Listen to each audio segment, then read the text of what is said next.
Alright, what's going on? Welcome to another video. It's been a while. Where have I been for the past 6 months? Working. Pretty much it.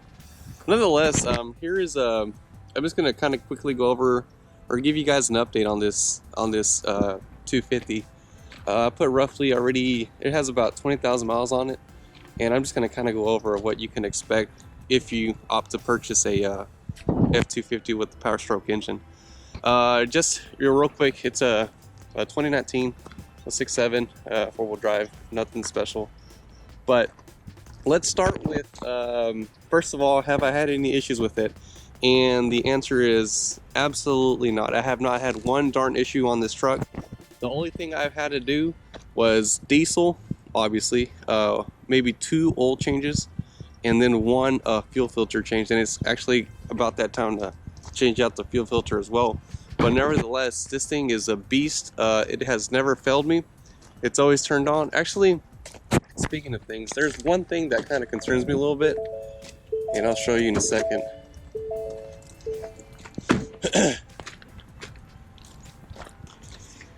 Just open this bad boy. And that's the, for some reason, these batteries, I'm not sure if that's acid or what the heck. But I've noticed this when it had around 10,000 miles, but you know, I just really didn't pay attention until now. It's like, I'm assuming it's the acid that's coming out of these 2 little caps. And the sucky part about it is it's here and on the other battery. So I might have to take it back to the dealership just to kind of get that, you know, fixed, or hopefully they'll replace the batteries.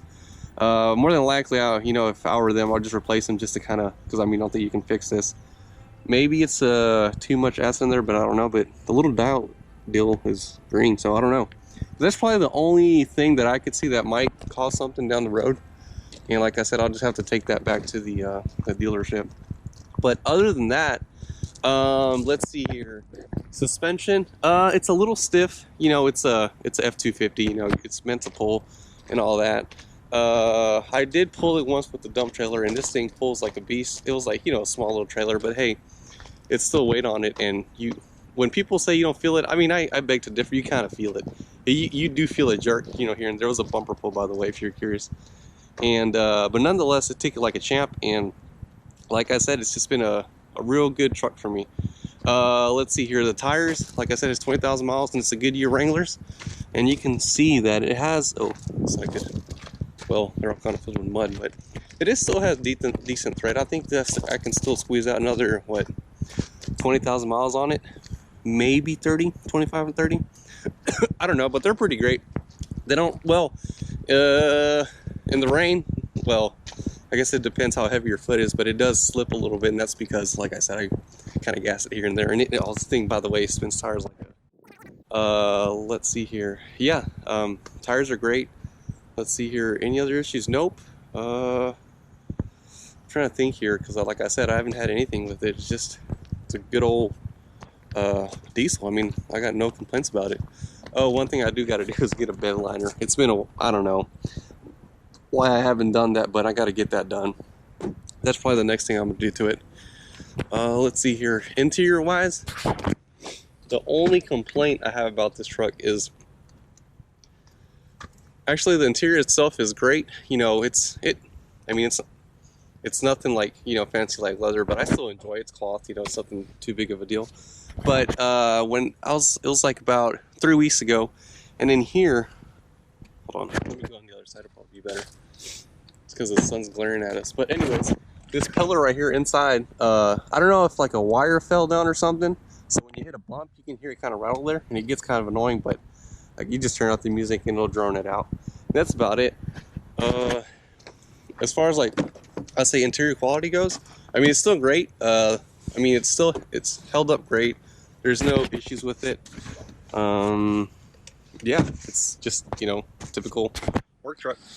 The mats, I don't know if you guys have ever heard of Husky. I'm sure you've heard of them. There's like Husky, and then there's the other brand, WeatherTech. But in my opinion, I think the Huskies are a lot better. I think the WeatherTech a little bit thinner. And it might just be me, but I've seen, oh gosh, I've seen some of my friends where they have the WeatherTech, and it just feels, you know, not too great. Kind of like, you know how when you have like an old, ranky, dirty sock, and it kind of like it's all sweaty and then it dries out and it gets all crusty. That's how it kind of looks like to me. But nonetheless, these are great. You know, mud, rocks, all that, and you just take it out, wash it out, and it's great. That's interior. That was it. Like I said, nothing too crazy engine wise, just the 2 batteries. Oh shit, I can't reach it.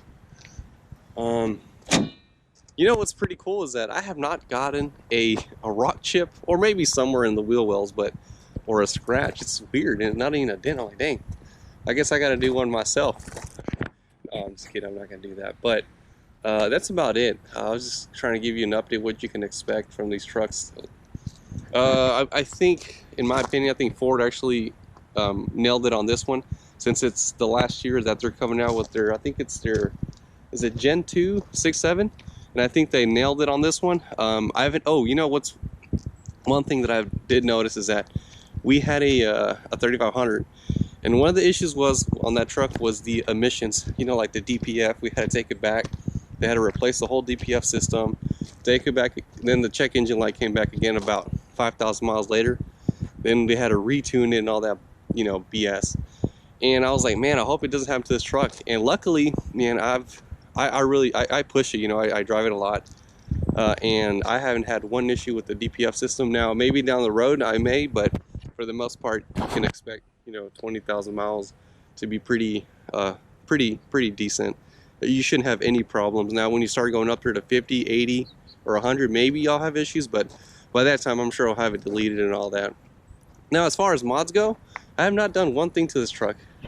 And the reason why is just because, I mean, I like it. I mean, you don't really gotta do anything. The only thing I can think of is maybe a steering stabilizer, because these trucks kind of like, when you hit a bump, they kind of like jerks the steering wheel and it's not very planted, if that makes any sense. So I may have to throw one on there.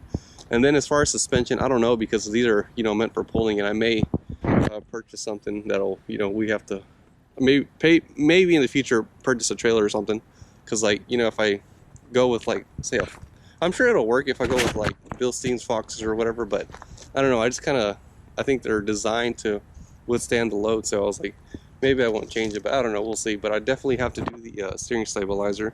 That's one thing on my list. And then obviously the bed liner, but that's, you know, down the road. I don't really expect doing anything time soon, but that's something that I'll have to do within the 2020 year. But yeah, it's great. If you guys have any questions about it, like, ask me. Like, if you had any issues with it, let me know. But granted, I'm not the best power stroke mechanic out there, but I can definitely help. I'll just tell you my input on it, what you can expect. Power is great. The power delivery, the torque, it's freaking amazing. It's a light truck, so, you know, it gets up and goes. It doesn't have any hesitation. Jumping into the power stroke, you get a quicker a response as far as acceleration, and that may be because of the V8. I don't know, but I still think these are a little bit quicker, a little bit more twitchier. That's about it, you guys. If you have, like I said, if you have any questions, what, you know, if you're looking into buying a power stroke, man, I would, and I'm not trying to be biased, but I would definitely do it. As a matter of fact, we do not have the Cummins anymore. We got rid of that 3500 and we got something else, and stay tuned for that. I think you'll be surprised. Yeah, it's I'll just give you a hint, it's a dually, so if that tells you anything. But nevertheless, like I said, if you have any questions, shoot. And that's about it. And with that, please give me a thumbs up, subscribe to the channel, and I will see you on the next one.